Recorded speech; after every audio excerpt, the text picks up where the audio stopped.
I am the last in my grade with my intelligence locked. Then the system told me, if I wanted to improve my IQ and my grades, I had to bind myself to the top student in the year, my childhood friend, Willow. So I willingly became her simp. I bent over backwards to please her.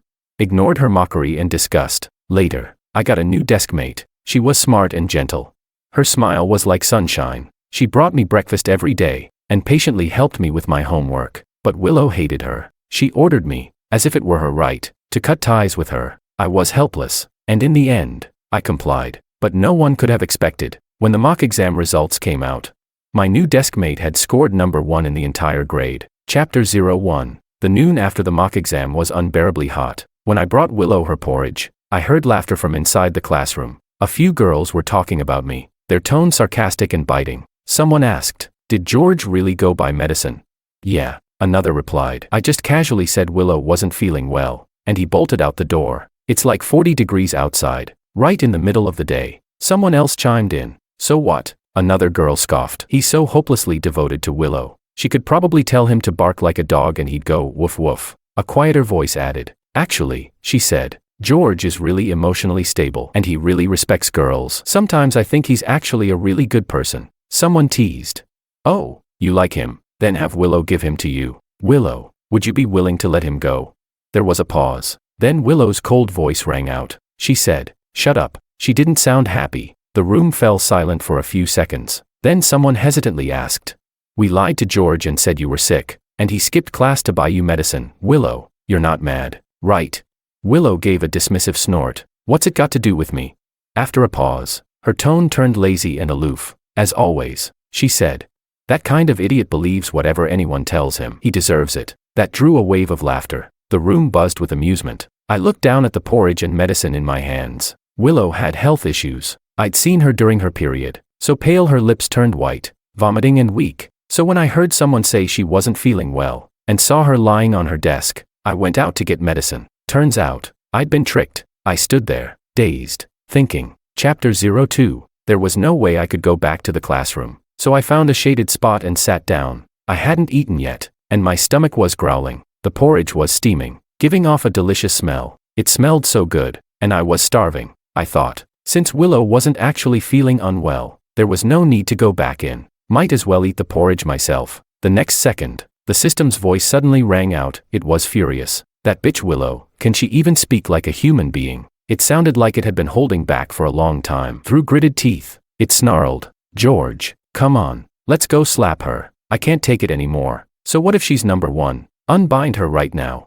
I was just opening the porridge bag and hesitated when I heard that. I frowned. "Can I?" "But she is number 1. The system was speechless. Looking back, Willow really had been top of the grade in every single exam, so my binding partner had never changed. The system deflated again, sighing, forget it, George, just eat first. Food is important." As the warm porridge filled my stomach, I finally started to feel a bit of that emptiness and disappointment from what I'd just witnessed. I was naturally slow to react and bad at understanding emotions. I learned slowly, but forgot things quickly, so I'd always been at the bottom of the grade. It wasn't that I didn't study, I just had no talent. My dullness felt like it had been there since birth. Even after practicing the same problem 1,000 times, I'd still forget how to solve it the next time. Willow wasn't like me. She'd always been number 1, everyone's perfect child. I used to envy her, wondering how someone could be so smart. Then in high school, I suddenly got bound to a top student training system. The system said my intellect was locked by some unknown force. If I wanted to unlock it and improve my grades, I had to get close to the number 1 student. It called it, "Proximity to excellence changes you." Before my parents left, their last wish was for me to study hard and get into a good college. I didn't want to disappoint them, so I studied like crazy, but it was no use. With my grades, there was no way I'd make it to college. So even though I knew Willow looked down on me, I still stuck to her like glue. I treated her well, agreed to everything she asked, brought her umbrellas and water every day, ran errands and fetched food, because she was my bound partner. Willow was cold and sharp-tongued, with an innate arrogance. She was mean when she talked and very hard to get close to. Her moods were unpredictable. When she was in a bad mood, she'd often say things like earlier. She mocked me for being dumb, laughed at my low IQ, and called me a clingy leech. But when she was in a good mood, she'd sometimes be willing to study with me. There was even a time, on a rainy day, I gave her my umbrella and was about to run home in the rain. She suddenly grabbed my arm and pulled me under the umbrella with her. The street lamp that day glowed a warm, soft yellow. It lit up her bright eyes and elegant features with a gentle hue. She complained, "George, you're so dumb. This umbrella's big enough for two, you know." Her body warmth spread from my palm to my whole body. We walked side by side in the rain. I didn't really know what the system meant by intimate contact, so I just tried to treat her as well as I could, hoping to grow closer to her. But before that, nothing had worked, until that umbrella moment, when Willow held onto me and moved in close. My heart pounded like crazy, and for the first time, I felt like I might actually be getting smarter. When I got home, I didn't forget what I studied quite as fast. Sure enough, a few days later during the monthly test, my rank jumped up more than 10 spots. I went from dead last to 20th from the bottom. I may be dumb, but I'm not clueless. I actually didn't like Willow. She was bossy, spoiled, and her words were always cruel. Getting close to Willow was never about feelings, it was about raising my grades. I was using her, even though the system said that me getting smarter wouldn't affect Willow in any way. My parents had always taught me not to take advantage of others for free. I kept thinking I needed to repay her somehow. Besides, the system told me I couldn't tell anyone about it. I had to keep it a secret. So no matter how often Willow lost her temper, I didn't really mind. But today was different. I only went out to buy her porridge and medicine because I was worried about her. The moment I ran out of school, I didn't think about her being my binding partner. I just thought, she's my friend, and I couldn't just watch a friend suffer. When we were kids, she'd always look at me with disgust and say, "You're as dumb as a pig. I'm not gonna be friends with a pig." So I stayed away from her. But when we got older, she shared her umbrella with me once, and I thought we were friends. But that was just what I thought. I didn't need the system to tell me. When she said those things today, it was clear she never saw me as her friend. Willow had never changed. Chapter 03. After finishing the porridge, I slung my backpack over my shoulder and returned to the classroom. Most of the students were napping, but Willow was sitting in her seat, staring off into space. She looked a little upset, her flawless face tense with a slight frown. But when she saw me, her expression softened a bit. In a low voice, she asked, "Where did you go?" I answered truthfully, "Went out to buy something." Her brows eased further, and she gave a faint snort, then asked, "Where's the porridge and medicine?" I looked at her. I really wanted to ask, if you didn't need them, then why are you even asking me for them? But I figured there was no point. Compared to the system's rage, I was actually feeling calm, because, truthfully, I didn't care that much. Willow wasn't really my friend. However she treated me didn't affect me deeply. As long as she remained number one, I'd keep binding to her, for the sake of improving my grades. My reactions are slow, and I don't really know how to respond to emotions people direct at me. That tiny trace of disappointment I felt earlier had already blown away like dust. I said, "I drank it," then added sincerely, "Next time you actually need it, I'll get it for you." She looked a little surprised, then her gaze darkened. She seemed like she wanted to say something but ended up staying silent. I had already walked past her when she suddenly snapped, "George, I want breakfast from Chaoyang Pavilion tomorrow." Chaoyang Pavilion was a super popular dim sum place. I'd have to get up at 5 in the morning to stand in line. The system was grinding its teeth in my head, practically exploding with rage. "George, don't go. Let her starve. And you still want to get her breakfast. Pour boiling water on her. Listen to me, we don't need anyone. We can become the top student by ourselves." I was speechless. The top student? Me. I didn't want to kill the system's enthusiasm, so I comforted it. "It's fine. I like Chaoyang Pavilion too. If I go buy breakfast, I can grab an extra for myself." When I got back to my seat, I noticed the neighboring desk was covered in dust. So I pulled out a wet wipe and cleaned it off. Willow saw and her expression turned sour. In a mocking tone, she said, "Always doing useless things. No wonder you always score so low. With the time you waste, you could have done 2 practice problems and maybe gotten 1 or 2 more points." I didn't know why she was mad again, but I just answered with a light, "Oh." The system was fuming. She didn't even want to sit with you in the first place. But now that someone else sat next to you, she throws a tantrum. She's just jealous Anna got a guaranteed admission offer and now she's picking fights out of spite. Originally, I didn't have a deskmate. Then a transfer student arrived this term, a girl wearing a mask, with stunning eyes. The first time we met, she smiled and asked if she could sit beside me. She was smart and gentle, incredibly understanding. She was willing to study with me, patiently explain problems, and never said a harsh word. But she seemed to be ill, always wearing a mask, coughing now and then, and her voice was a bit hoarse. I helped her a few times with cleaning duty, and that whole week, she brought me breakfast every day. Her name was Anna. For some reason, Willow hated her. Every time she saw me talking to Anna, her expression turned ugly. Eventually, one day, Willow demanded, like it was her right, that I stay away from Anna. I asked her why. She just said, No reason. Then asked if I still wanted to study with her or not. I had no choice but to agree. That night, I tossed and turned for hours, not knowing how to explain it to Anna. She was the first real friend I'd made in a long time. Fortunately, I didn't have to distance myself from her, because Anna stopped coming after that day. The teacher said she'd already received a guaranteed admission and was focusing on other things now. Willow looked at me and said coolly, "George, about you wanting to sit with me again, I've thought it over. As long as you don't annoy me, I'm fine with it. Once the test scores are out tomorrow, go talk to the teacher and move back to my side." I said nothing, because honestly, sitting next to Anna made me a lot happier than sitting next to Willow. But Anna wasn't coming back, and tomorrow, when the results come out, Willow will still be my binding partner. The college entrance exam is right around the corner. I have to get into university.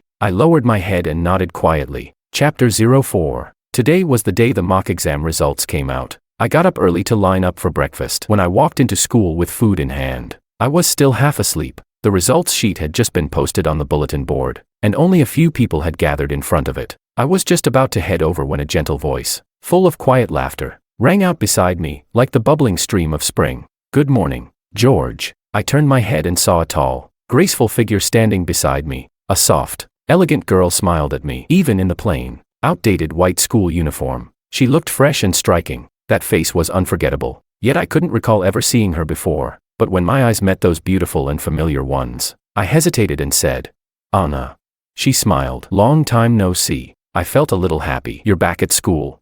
She nodded. "Yeah, I finished up some things over there," she said, stepping closer. Her smile was like a breeze in summer. "So I came back to take the exam a couple of days ago." While we talked, more and more people gathered in front of the bulletin board, and the noise grew louder. "Holy crap!"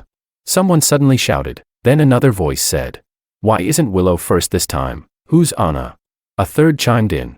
"You mean Anna, the guaranteed admission student? I think I saw her during the exam." The chatter grew louder. My eyes widened slowly. I looked at the delicate, stunning girl in front of me, dazed. You're the top student this time." The system screamed with joy in my mind. Finally, we don't have to put up with Willow anymore. Change the binding. Done and done. I stared at Anna, still in shock. Anna curled her lips into a soft smile. "If there isn't someone else with the same name, then I suppose it's me." She didn't seem to care much and casually changed the topic. "It's still early. Want to have breakfast together?" Breakfast? I looked down instantly at the shrimp dumplings and dried scallop porridge in my hand. The aroma was rich and mouth-watering, definitely better than cafeteria food. I asked, "Would you eat this?" Without hesitation, I held out the bag and said, "Here, let's share." She blinked, a little surprised. "Are you sure?" Then she smiled, eyes curving. "Then I'll bring you breakfast tomorrow too." "Okay."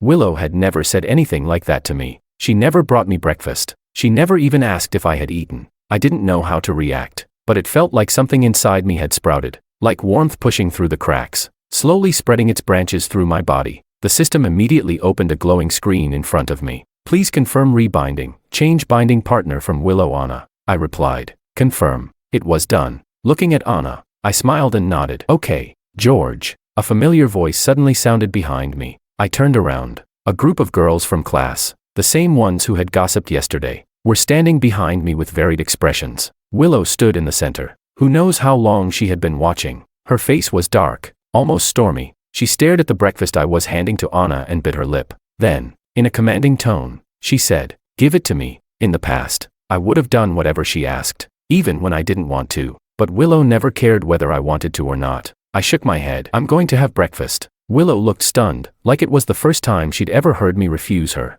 She froze for a moment, but she quickly recovered. Raising her chin and speaking coldly with a threatening edge, she snorted, "George, I'm giving you one last chance." The last time she spoke to me like that, she ignored me for 2 full weeks. She wouldn't let me near her. She threw away everything I brought her. She knew that ignoring me worked. I always gave in first. That's why she kept using it. Lots of people were watching. I didn't feel like wasting time. I turned my head and looked at Anna. "Let's go." At that moment, something cracked in Willow's eyes. She instinctively stepped forward, like she wanted to call out to me, but stopped herself. She stared at me for a few seconds, then turned around without a word and walked away. Chapter 05. The shrimp dumplings were delicious, and the seafood congee was rich and savory. On the way back to the classroom after breakfast, Anna asked me, "Did you have a fight with your friend?"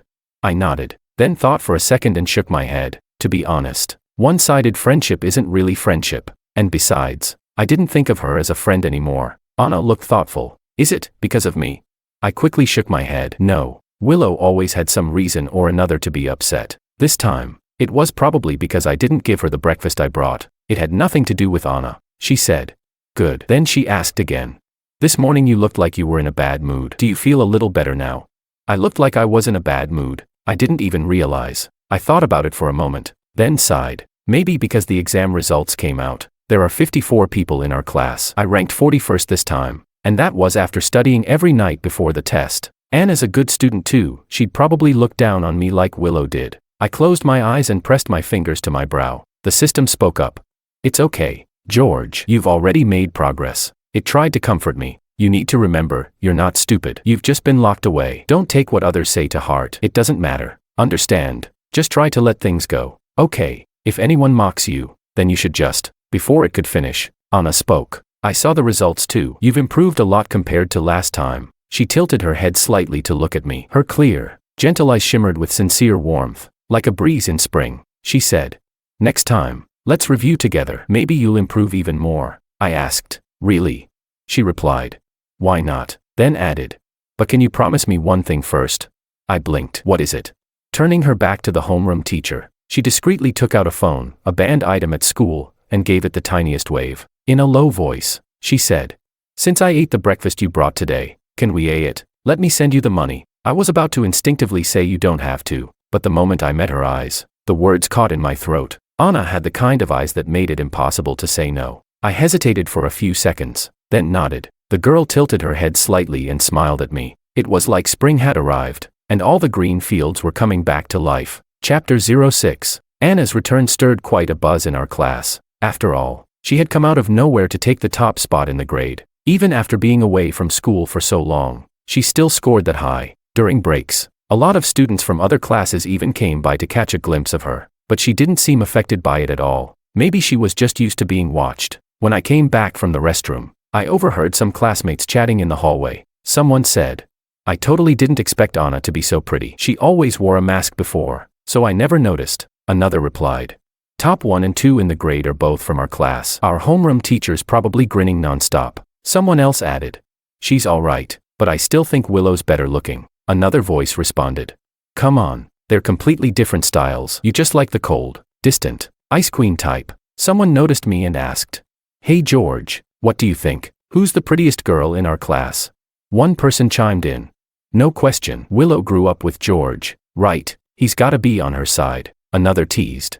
Please. Anna's his deskmate. He sees her up close all day. He'd know better. They started bickering again, and eventually, they all turned to look at me. So, George, what do you think? I hesitated. I really didn't want to compare Anna and Willow. Seeing me silent, one of them chuckled. Come on, don't make it hard for George. Everyone knows he likes Willow. You know how it is, beauty's in the eye of the lover. Right, he's definitely. I don't. I cut him off abruptly, then repeated myself more firmly. I don't like Willow. I rolled my shoulder. Willow had always looked down on me. She never wanted anything to do with me. I was only sticking close to her for my own reasons. But now, with a new binding partner, I could finally do as she wished and stay away from her. It was a relief for her, too. The guy froze. He stared past me, eyes wide. I followed his gaze and saw Willow standing behind me, looking extremely unhappy. She seemed like she wanted to say something, or maybe she was just waiting for me to say something. But I had nothing to say to her, so I stepped back to make room for her to pass. A few seconds later, Willow walked right past me without sparing me a single glance. She'd been acting like this all week, like she wanted to draw a clean line between us. We hadn't said a word to each other since the exam results came out. The air around us dropped several degrees as soon as she showed up, and the classmates nearby awkwardly scattered. The system muttered. Ugh, I hate people who throw attitude like that, always acting like the world owes them something. So what if she's pretty? Then, seeing I wasn't moving, its tone softened. George, you okay? I blinked, snapping out of it. I'm fine. It just felt strange. Willow always hated me. Shouldn't she be happy to hear what I said? Then why did she look even angrier? But I didn't think about it for long. The moment passed quickly, because I saw Anna at her seat, completely focused on writing something. All the noise around her seemed to fade away. She sat quietly in the sunlight, her profile soft and composed like a painting. As if sensing my gaze, Anna looked up. She seemed a little surprised, raised her eyebrows slightly, then gave me a gentle smile, and for some reason, I suddenly felt a strange urge to turn and flee, like I'd been caught staring red-handed. When I got back to my seat, I realized that a warm flush had crept up from the tips of my ears, and my heartbeat seemed to skip a beat. Still slightly dazed, I saw Anna push a sheet of paper toward me. She said, "Look, these are the same types of questions you got wrong on your homework yesterday." I organized the solutions and marked them all. "It should help with your review." Since Anna returned, she had been studying with me every day, helping me review. I felt a little embarrassed, but Anna said she had plenty of time and that it made her happy to be able to help me. I couldn't find the words to respond right away. After a long moment, I finally murmured, "I think I'm troubling you too much," she replied. "Not at all, actually. I need your help." Anna looked up at me, her voice carrying a hint of nervousness. "I just accepted a tutoring job, but I don't have any experience. Could you be my practice student? Let me rehearse my lessons with you." "Of course I'd love to," I answered quickly, "as long as you don't mind that I'm kind of slow at understanding things." Anna shook her head. "Not at all. You're way smarter than the student I'm supposed to be tutoring." I froze, eyes widening in shock. That was honestly the first time in my life someone had ever called me smart. I figured she was just being polite, but when I looked into her clear, sincere eyes, that thought disappeared almost immediately. I scolded myself internally. Anna's not the kind of person who would say something she didn't mean. The system chimed in. "Exactly, George. Anna's got way more positive energy than Willow. These past few days, your intelligence has been unlocking fast, you're improving way more quickly than before." Even the system was acknowledging me now. To be honest, I had felt it too. Solving problems had gotten easier. But this was the first time someone had genuinely recognized me like this, and I couldn't help but feel excited. I asked, "Really?" Anna blinked, like she'd zoned out for a second, but after just a moment, she came back to herself, raised her hand, and gently tapped my forehead with her fingertip. The golden sunlight shimmered across her profile, highlighting her features with a soft glow, radiant and charming. She said, "Of course it's true," then added, "Don't you believe me?" Her warm fingertips had barely touched my skin before they pulled away, but in that instant, the system's exclamations, the whispers from the front row, the laughter in the back, all of it faded into meaningless background noise. The world in front of me felt like it had just been rinsed clean by water, suddenly clear and bright. A strange feeling surged into my mind, completely out of my control. Bang! A loud crash jolted me out of my near trance. Gasps filled the room. "Are you okay? What happened? Why'd the cup suddenly fall? Is Willow all right?" "Whoa, she's bleeding," another voice said. "She needs to go to the infirmary and get that bandaged." I turned around and saw that Willow had dropped her cup. It had shattered on the floor. She was staring at the shards, eyes tinged with something like resentment. Her expression was hard to read, but her hand looked injured. Blood was slowly oozing out. One of the girls beside her glanced around, and when she saw me, her eyes lit up. "Hey, George, Willow's hurt. Can you take her to the infirmary?" Willow looked over at me but didn't say anything to stop her. "Why me?" I didn't get it, but I rejected the request without hesitation. "You take her." "I don't have time." The girl froze mid-smile, glancing at me, then back at Willow, clearly embarrassed, but I'd already turned away. Not interested anymore, to be honest. I'd just had a moment of real clarity. Like something had clicked, an epiphany. I felt like I had actually gotten smarter this time. I needed to test that by studying. As soon as I thought of that, everything else faded from my mind. I focused hard on reviewing my notebook of mistakes. When I ran into something I didn't understand, I leaned toward Anna to ask her. The classroom was noisy. I couldn't quite hear, so I moved a bit closer, and didn't notice the subtle pause in her movement. Once we finished going through the question, I felt a rush of satisfaction. For the first time, solving a problem felt smooth and effortless. Excited, I looked up, and saw her cheeks flushed red. I immediately panicked and asked, "Is it too hot today? I'll bring a little fan for you tomorrow." Anna seemed a bit slow to respond, then softly replied, "Okay." Her face looked even redder now. Anna really doesn't handle heat well. Chapter 07. Right before another exam began, I was suddenly called into the teacher's office. My homeroom teacher asked me kindly, "George, how have your studies been going lately?"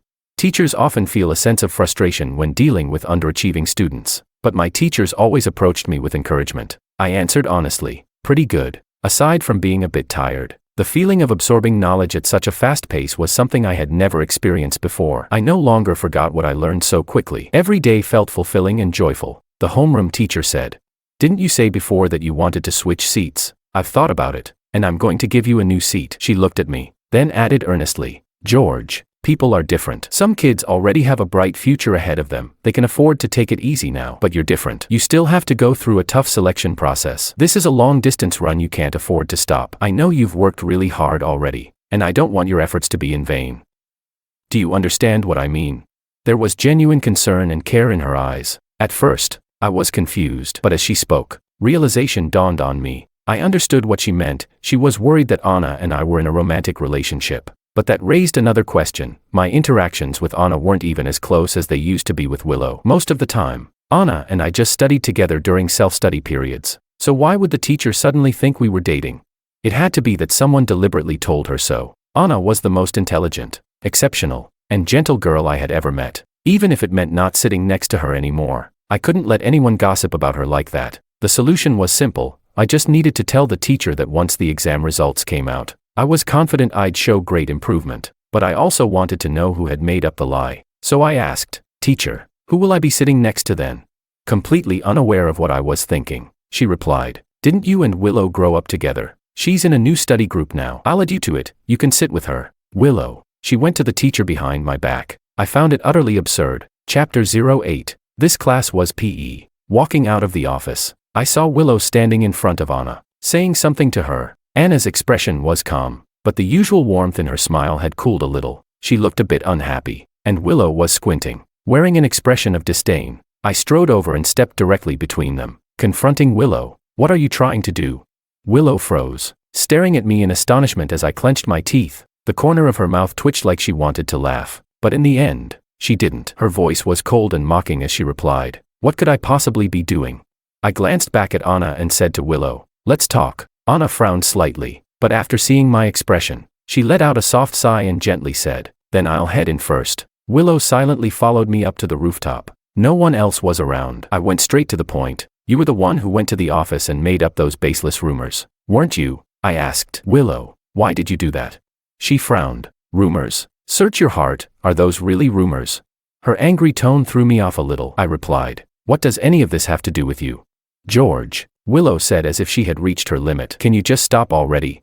I was speechless. She continued, "You got close to Anna and deliberately ignored me, wasn't it just to piss me off?" Willow said, her voice tinged with grievance. "Fine, I admit it worked, but don't you think that's childish?" I didn't know how to respond. What she was saying was getting more and more confusing. Then she said, "If you want me to apologize for that thing with the medicine, I will." She paused, her tone awkward. "But after this, I want you to cut ties with Anna completely." "I won't act like that again," I interrupted her, frustrated. "Hold on, what are you even talking about?" Willow was getting more and more ridiculous, and the moment she dragged Anna into it, she crossed a line. I'd always been patient, but now I couldn't help but cut her off. I frowned and said, "No, Willow, do you even hear yourself? Anna is my seatmate. She's my friend. And you're just a regular classmate. Got it? Whatever happens between Anna and me is none of your business. Also, sorry, but I don't have the time or energy to mess with you on purpose. Weren't you the one who said I was annoying? Well, now I'm just too lazy to talk to you or listen to your nonsense. And you don't need to apologize either. Let's just go back to how things were, completely ignoring each other. That works fine." As she listened, Willow's expression changed little by little. Her voice trembled. "Regular classmate," she repeated in disbelief. "You're saying we're just regular classmates? Doesn't everyone know you used to like me?" I replied, "I don't like you." I looked her in the eyes and repeated, word by word, "Willow, I don't like you, not even a little." Feelings like liking were once too complicated for the old me to understand, but now I knew I didn't like Willow. There had only been a moment of hesitation. That rainy night we stood under the umbrella together. I had thought she saw me as a friend, but she didn't. That was all there was to it. After I finished speaking, Willow stared at me in disbelief, blank and dazed. I let her look calmly. Willow examined my face carefully, trying to find any trace of a lie, but there was none. I wasn't lying. Suddenly, she let out a cold smile and asked with no warmth in her voice, "Did you fall for Anna?" Denial almost slipped out of my mouth, but Willow seemed to see the answer in my eyes. She asked slowly, word by word, "George, we've been childhood friends for 10 years. Anna's only been around for how long? And now she's all you see. For all these years, we were together day and night, you were always by my side. But just when I got used to your presence, you left without hesitation and never looked back. Is that fair?" Her hoarse voice startled the birds on the rooftop into flight. She screamed, "Tell me, is that fair? Have you been fair to me?" I looked at her quietly for a long while. That old, helpless sorrow from the past began to rise again, slow and heavy, like the deep ocean threatening to drown me. I said, "Willow, that was never being there for each other. Thank God, I never cared about her that much." I continued, "We did grow up together, yes, but you never looked at me properly. You always thought I was dumb. Just an annoying little tag-along. So you tried everything to shake me off. When we were kids, I brought you your favorite snacks and looked for you. And you told me we were going to play hide and seek. You made me stay in that abandoned wooden shed. Said you'd come back, but I waited all day. Later, I found out you had already left with your friends, taking the snacks. I get it. To someone like you, a fool like me deserved to be played with. Then, as we got older, you became the top student and you didn't want anyone knowing you had a dumb childhood friend like me. What did you tell your friends? That I was stupid, a waste of space, that even a pig had more brains than me. And later still, you'd always throw tantrums with me. Remember that time you ignored me for 2 weeks, then suddenly texted me to come pick you up from KTV? I thought you had finally forgiven me. I rushed over and waited the whole night. Only for you to tell me the next day that it was your best friend who borrowed your phone and sent that message. You liked to eat certain things, wanted certain gifts. I would run for miles to get them for you. But what I liked, what I wanted to do, none of that mattered. You humiliated me with your words, ordered me to cut ties with my friends, forced me to do everything I didn't want to do. When I was little, I was stupid. Even when you crossed every line, as long as you smiled, I'd still play with you. When I grew up, I distanced myself, but after my parents passed away, your mother treated me kindly. Out of gratitude, I helped you with whatever you asked. In high school, you became my binder. I wanted to fulfill my parents' wishes. I wanted to get smarter, so I kept silently following behind you. I spoke slowly, my voice calm. Willow, do you really think someone like me could fall in love with someone like you? And even if you believed I had feelings for you, you stomped all over them. So no, that wasn't companionship. True companionship is mutual. This was never mutual all along. It was just me trailing behind you. Willow's face grew paler and paler, until finally, it was as white as paper. She looked at me. She wanted to speak, to argue, but nothing came out. I said, we've known each other for 10 years, but we're not even friends. We weren't before, we aren't now, and we never will be. I pulled open the rooftop door and walked down without looking back. Someone was leaning against the wall by the stairwell, reading a book. Hearing the sound, she lifted her eyes to look at me. She smiled at me, like spring returning to the earth, everything in her gaze bright and calm. A dull, heavy feeling welled up in my chest. That denial I hadn't spoken earlier was now buried deep, becoming a secret I couldn't bring myself to say. I said, Anna, you were waiting here for me. She replied softly, I just went to see the teacher. Closing her book with a light smile, she added, it seems our class is starting a study group. I applied for one too. I thought for a moment and asked, so who's in our group? Anna paused a few seconds, then blinked at me playfully and said, for now, you're the only member. I tried to hide how I felt, but the smile still spilled from the corners of my lips. With a light tone, I said, the exam's tomorrow. I won't embarrass our group. Maybe it was the heat. Her cheeks flushed pink again. In a quiet voice, she said, you were never the kind of person who'd embarrass anyone. Chapter 09. The results from the monthly exam were released. For the first time, I ranked in the top half of the entire grade, no longer calculated from the bottom, but from the top. Because of that, the homeroom teacher publicly praised me in front of the whole class, and the seat change matter naturally faded away. The system informed me that my intelligence had now reached the level of a typical person. Getting into college wouldn't be a problem. In fact, if I kept improving at this rate, I might even break into the top 10 of the grade. But I had already made up my mind. If I ever had to bind with Willow again, I'd rather not unlock intelligence at all. I'd rely on myself. Anna was still ranked first in the grade.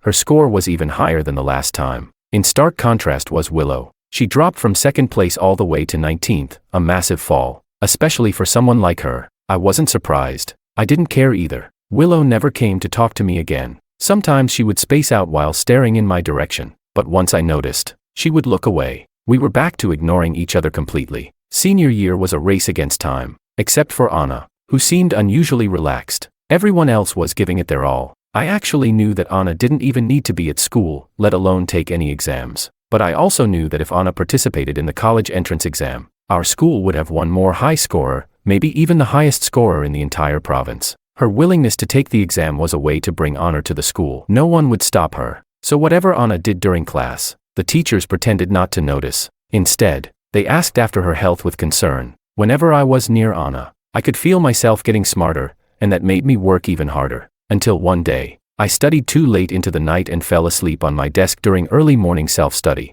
When I woke up, I found Anna staring at me. Her eyes were focused, and her lips were curved in the most beautiful smile. I stared at her, dazed, not quite sure what was happening. Then, as if suddenly realizing something, she shot to her feet in a panic and blurted out that she was going to fetch some water, then ran out of the classroom. Blushing, the system commented. Anna stared at this page for 30 minutes. She kept secretly watching you. I was still looking at Anna's back. Even the breeze seemed fond of her, lifting a wisp of hair by her ear. Golden light danced within it. I was a little distracted. The system teased. You've got good taste, kid. So, when are you going to confess? I finally came to my senses and replied seriously. Don't talk nonsense. This is appreciation. Okay, appreciation. It snorted.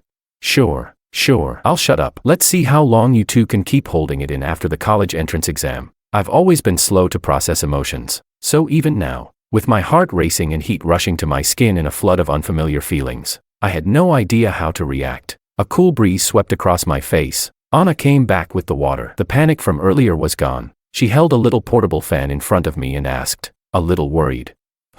Is it too hot? I wanted to say no. But for some reason, that line felt strangely familiar. We sat side by side in the classroom. The only sounds were the soft scratching of pens and the whirring of the little fan. No one spoke, but time felt like it was stretching endlessly. Chapter 10. The day I made it into the top 50 of the grade for the first time, Auntie Lou invited me over for dinner. Auntie Lou is Willow Lou's mother. She raised her on her own. Back then, our families were neighbors. The three adults were all busy with work, and we didn't interact much. But Auntie Lou is one of those people who's cold on the outside but warm on the inside. Ever since my parents died in an accident, she's often looked after me. On the rare occasions I went home, she'd invite me over for dinner. This was the first time Willow and I sat at the same table since our fallout. Auntie Lou clearly sensed something was off, but she didn't say anything. It wasn't until Willow stepped outside to take out the trash that she let out a long sigh. She said, George, Willow told me you've made a lot of progress in your studies lately. I hope you get into the university you've been aiming for. I thanked her sincerely. She added, and I hope you'll always live a happy life. Willow and I left together, one in front, one behind,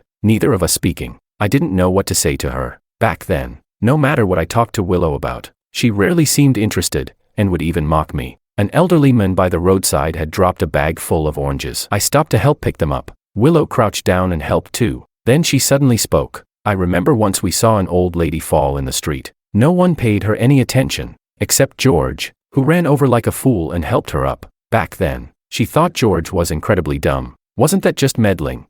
That kind of useless kindness would only end up hurting yourself or others. So she turned around and walked away. Willow said. Actually, I'd seen her before. That old lady used to hang around there, trying to scam people. The old man thanked us profusely and gave me a plump orange. Holding the orange in my hand, I said, it doesn't matter. Someone still has to hold the line between right and wrong. If she really was in trouble and I helped, then it was a good thing. If she was faking it, even better, because that means the world has one less person who's truly suffering. But don't get me wrong, if she tried to scam me, I wouldn't just let it go. I'd make sure she paid the price. That's just the kind of person I am. That's my nature. Or like you said, maybe I'm just that foolish, and I won't change. Willow fell silent for a long, long time. Then she suddenly said, I'm sorry. From a very early age, Willow had a bullet aimed straight at her heart, a bullet named arrogance. She'd had countless chances to redirect its path, but she just stood there, eyes wide open, watching it pierce through her chest and shatter everything inside. And the truth was, she had cherished it. She had wanted to walk forward with George, but she thought George was dumb, too uptight. Even though he always seemed to obey her without limits, no matter how bossy or unreasonable she was, he'd just quietly do as she said. She could never get him to share her worldview, to agree with what she believed was right. But if she had just been a little gentler, a little more honest, a little more respectful, would they still be strangers with nothing left to say?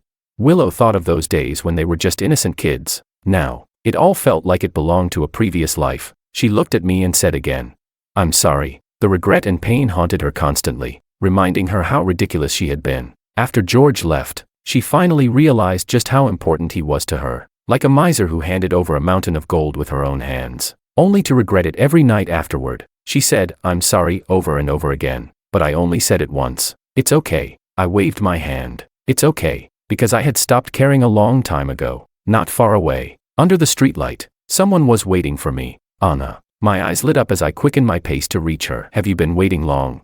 She shook her head. Her bright eyes reflected the warm glow of the streetlight like a winter sun. I just got here, she said. Let's go then, I said with a smile. I even left some room in my stomach for barbecue. She nodded. Got it. She leaned in close to my ear, paused for a few seconds in thought, and said, Want to take a walk first? We could review some vocab while we're at it. Sure, I said. I looked down at Anna, and I could see the joy hidden in her eyes. Anna was the best girl I had ever met. I changed her contact name to a little sun icon. To me, Anna didn't feel like autumn. She felt like spring. Chapter 11. In the final mock exam before the college entrance exam, I ranked 10th in the entire grade. For the past year, I had been improving every single day. With each exam, my ranking edged a little higher than the last. My story, from being dead last to breaking into the top 10, became something the teachers loved to talk about. I had practically become a miracle at no one high school in a city. Every day, students from other classes would come to see me, bow to me like it was a ritual, and claim that doing so would bring them the blessing of the exam god. I was still working hard, studying late every night,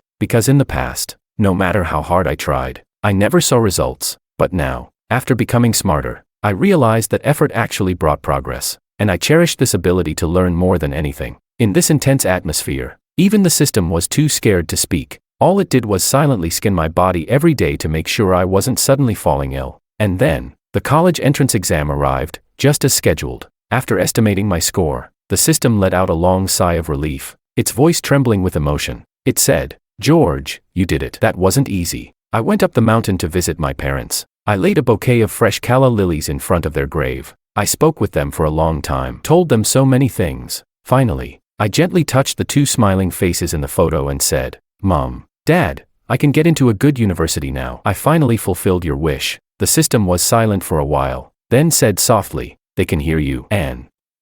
I'll always stay by your side too." I nodded with a smile. That's enough. Chapter 12. The top student training system had a secret. This world was a book, and in that book, there was a supporting male character. He was the one the heroine held in her heart. That's why he was too righteous and died young. The creator gave him a pure and innocent heart, but was so stingy that it locked away all his intelligence, because it was a god obsessed with studying human emotions. In its story, the male lead would gradually unlock his mind and consciousness simply by being close to the fate-blessed heroine. Unfortunately, the story's arc led to the two of them parting ways for all kinds of reasons, and the male lead, having lost the heroine, was destined to die young. Many years later, only when the heroine finally awakened did she realize what she had missed. But the characters in the book had begun to grow flesh and blood. The will of a god could no longer bind the hearts of mortals. There was once an ordinary pair of parents, who sank into despair after their son's untimely death. In their numb grief, they discovered the truth of the world. They poured all of their remaining willpower into storing one last spark of consciousness, using their lives as fuel to send this fragment of chaotic awareness back to a time long before. That day, the chaotic awareness looked at their beloved child and said, "Hi, George. All things have spirit." The boy with the pure heart had given much kindness to the world, and so, the world was willing to return a little of it. The system was astonished to find that the flow of fate had shifted. Some people, some objects, are favored by the energies of heaven and earth, but they are still subject to the bias of the Creator, and thus doomed to fall. That dying soul was like a flame on the verge of going out. But then, one day, something changed. The boy who gave the heroine an umbrella noticed a soaked girl by the roadside. He took off his jacket, left his umbrella beside her, placed a bottle of warm milk at her feet, and asked, "Do you need help?"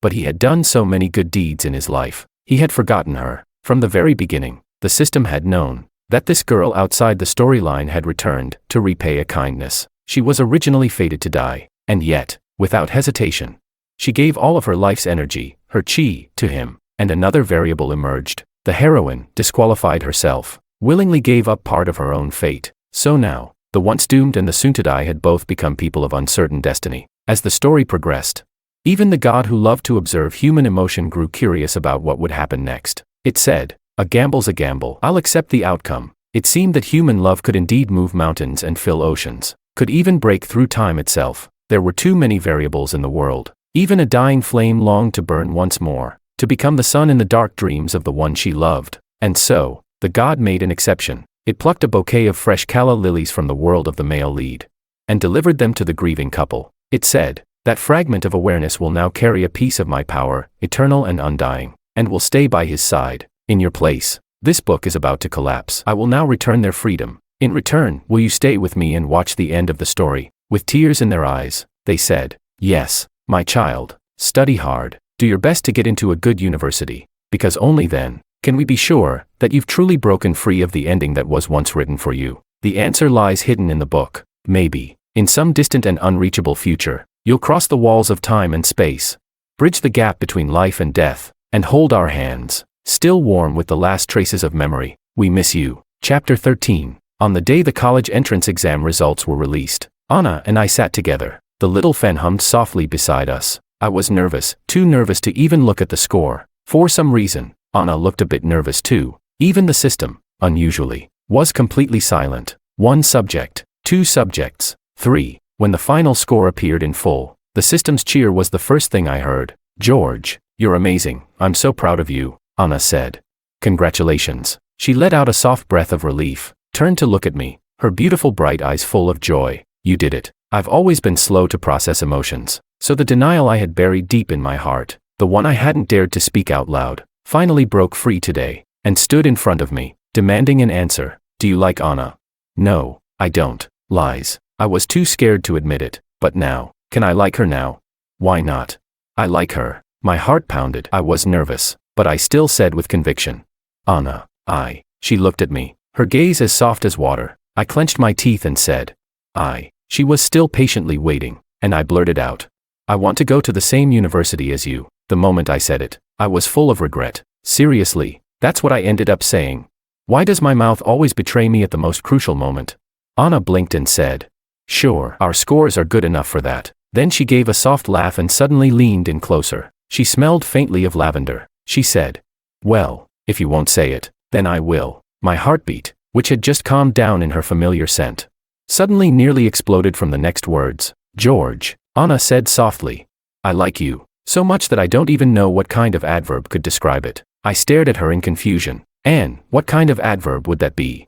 Anna replied without hesitation, "I like George, just like George likes the world." In Anna's eyes, George was a guardian of what was right. He worked hard because he loved the world. He was stubborn because he approached everything with kindness. Anna was part of that world, and yet, she was the one he favored. So however much George loved the world, that's how much Anna loved him. I looked at Anna in a daze, then I reached out and hugged her. I could hear her heartbeat, even faster than mine. I wanted to find the perfect metaphor to describe how I felt. So I said, "Anna, I like you too." She looked up at me quietly, listening intently. I said, "I like Anna more than I like tomorrow. I look forward to tomorrow, to clear skies, to everything getting better. So I look forward to the sun. The sun belongs to tomorrow, but Anna belongs to me. Anna is my sun." She appeared today. The clouds scattered, the rain stopped. She's walking with me toward the future, and because of that, my whole world is full of light.